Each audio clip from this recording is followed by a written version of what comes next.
मुख्य संसदीय सचिव मामले पर कल प्रदेश उच्च न्यायालय में सुनवाई हुई, लेकिन कल दूसरे दिन भी बहस पूरी नहीं हो पाई। आज दोबारा मामले पर सुनवाई होनी है। राज्य सरकार की ओर से सर्वोच्च न्यायालय के वरिष्ठ अधिवक्ता दुष्यंत दवे ने अदालत में बताया कि मुख्य संसदीय सचिव की नियुक्तियां यदि संविधान के विरुद्ध थी तो भाजपा ने अपनी सरकार रहते कानून में बदलाव क्यों नहीं किया। इस दौरान सरकार की तरफ से वरिष्ठ अधिवक्ता विवेक तन्खा ने अपना पक्ष रखा। विवेक तन्खा ने बताया कि दूसरे दिन भी सरकारी पक्ष की ओर से बहस पूरी नहीं हो पाई, जिसके चलते कोर्ट में आज फिर से सुनवाई होगी। उन्होंने सरकार का पक्ष रखते हुए कहा कि प्रदेश में बनाए गए कानून के अनुरूप मुख्य संसदीय सचिव मंत्रियों वाली सुविधाएं नहीं ले रहे हैं। पिटिशनर्स का आर्ग्यूमेंट पहले खत्म हो चुका था। कल से रिस्पोंडेंट्स का आर्ग्यूमेंट स्टार्ट हो गया है।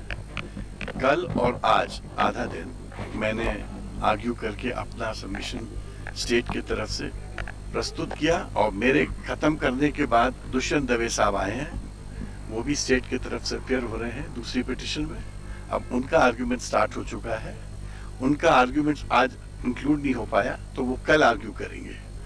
अब उसके बाद क्या डेट होगी, क्या फिक्स होगा शेड्यूल, वो कल पता चलेगा। और इस खबर पर ज्यादा जानकारी के साथ हमारे संवाददाता धर्म प्रकाश हमारे साथ लाइव जुड़ चुके हैं। जी धर्म प्रकाश, इस मामले को लेकर के कल भी सुनवाई हुई, लेकिन जो बहस है वो पूरी नहीं हो पाई है। निर्णायक फैसले की उम्मीद पिछले कल थी, लेकिन आज क्या उम्मीद जताई जाए कि आज बहस पूरी होगी?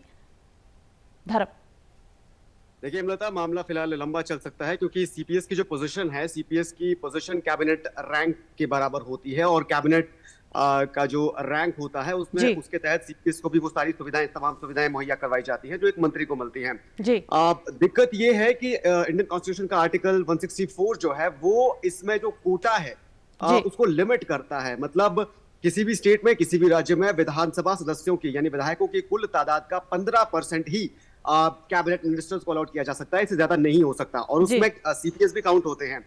तो अभी दिक्कत यह है कि प्रदेश में जो 6 सीपीएस बनाए गए हैं मौजूदा सरकार की तरफ से, उसकी वजह से ये कोटा एक्सीड कर रहा है और इसी के खिलाफ कोर्ट में तीन याचिकाएं दायर हैं।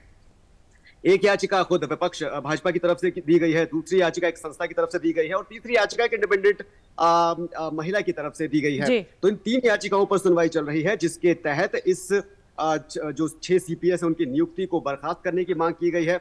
हालांकि जनवरी में जब इस मामले में सुनवाई हुई थी तो हाईकोर्ट ने सभी 6 सीपीएस को जो मंत्रियों की सुविधाएं हैं वो उन्हें छोड़ने के अंतरिम आदेश दिए थे। मतलब टेम्परेरी तौर पर उन सुविधाओं को ना लेने के आदेश दिए थे, निर्देश दिए थे। उसके बाद ये मामला कोर्ट में चल रहा है। हालांकि मौजूदा सरकार, प्रदेश सरकार इस केस को लेकर सुप्रीम कोर्ट भी जा चुकी है क्योंकि असम और मणिपुर में भी इससे पहले इसी तरह के मामले सामने आए थे जिसमें सुप्रीम कोर्ट ने वहां की सरकारों को सीपीएस की नियुक्तियों को बर्खास्त करने के भी आदेश दिए थे और उसी को आधार बनाकर हाईकोर्ट में ये सुप्रीम कोर्ट में सरकार इस मैटर को लेकर गई थी। हालांकि सुप्रीम कोर्ट ने याचिका को खारिज कर दिया था और ये कहा था कि हाई कोर्ट ही इस मामले की सुनवाई करे क्योंकि अलग अलग स्टेट्स के और भी ऐसे मामले हैं जो सुप्रीम कोर्ट में पहले से चल रहे हैं। तो फिलहाल मामला हाई कोर्ट में चल रहा है। बहस का आज तीसरा दिन, लगातार बहस का आज तीसरा दिन है। बहस कल पूरी हो नहीं पाई थी और अभी कुछ दिन इसमें और भी लग सकते हैं क्योंकि दोनों पक्षों की तरफ से लगातार जो आर्ग्यूमेंट्स हैं वो पेश की जा रही है।